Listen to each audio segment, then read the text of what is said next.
Pria itu kembali ke rumah setelah bertugas selama 5 tahun. Ia mendapati rumahnya sudah tertutup debu. Baru saat itu ia menyadari bahwa putrinya tidak lagi membutuhkan dirinya. Ternyata 5 tahun lalu istrinya selingkuh dengan direktur utama sebuah perusahaan. Saat proses perceraian antara dia dan istrinya, pengadilan memberikan hak asuh putri mereka kepada pria itu. Tapi pada waktu itu negara sedang berperang, sehingga ia tak punya pilihan selain menitipkan putrinya sementara kepada mantan istrinya.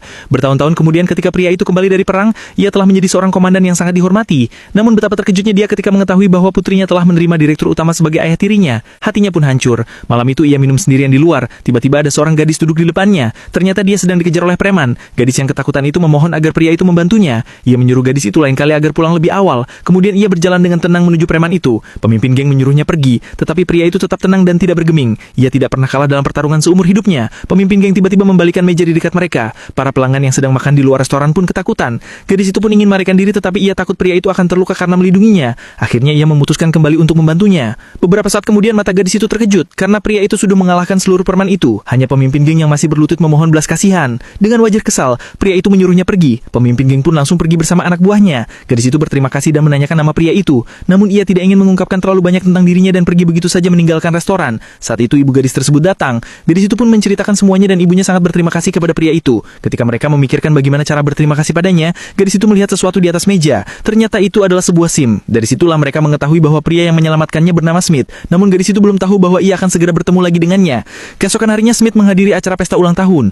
Itu adalah ulang tahun putrinya. Untuk memperbaiki hubungan mereka, ia telah menyiapkan sebuah hadiah yang sangat berharga. Namun betapa kecewanya ia ketika putrinya sama sekali tidak senang. Ia tidak merasakan apapun terhadap Smith dan bahkan memerintahkannya untuk pergi dari pestanya. Smith merasa sangat dipermalukan. Tuan rumah kemudian mengumumkan dimulainya acara resmi dan mengundang sang putri serta kedua orang tuanya naik ke panggung. Smith masih menyimpan harapan. Ia pun naik ke panggung, tetapi ia melihat ayah tiri putrinya duduk di kursi yang seharusnya diperuntukkan bagi ayah kandung. Smith marah, tetapi pria itu tidak tahu malu. Ia dengan sombong menyuruh Smith turun dari panggung. Putrinya bahkan lebih keterlaluan. Ia berpura-pura tidak melihat Smith dan memanggil ayah tirinya dengan sebutan ayah. Bahkan ia membeli ayah tirinya teh sebagai tanda hormat. Smith dengan marah dan mengingatkan putrinya bahwa ketika masih kecil, ia pernah berjanji hanya akan memiliki satu ayah, yaitu dirinya. Tetapi mengapa ia tidak mengingatnya lagi? Smith kemudian membanting cangkir teh ayah tirinya ke lantai tanpa peduli dengan para tamu dan mencoba membawa putrinya pergi dengan paksa.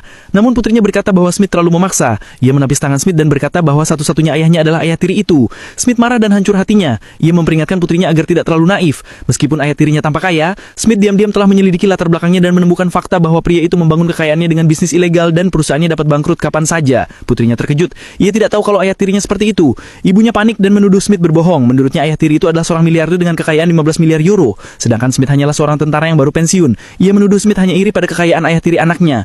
Ibunya itu tidak tahu bahwa Smith sebenarnya merupakan komandan tertinggi di ketentaraan dan bahkan orang terkaya di negara itu membutuhkan dukungannya. Ia hanya memilih untuk hidup sederhana. Semua tamu tertawa ketika mendengar hal itu, menganggap Smith sedang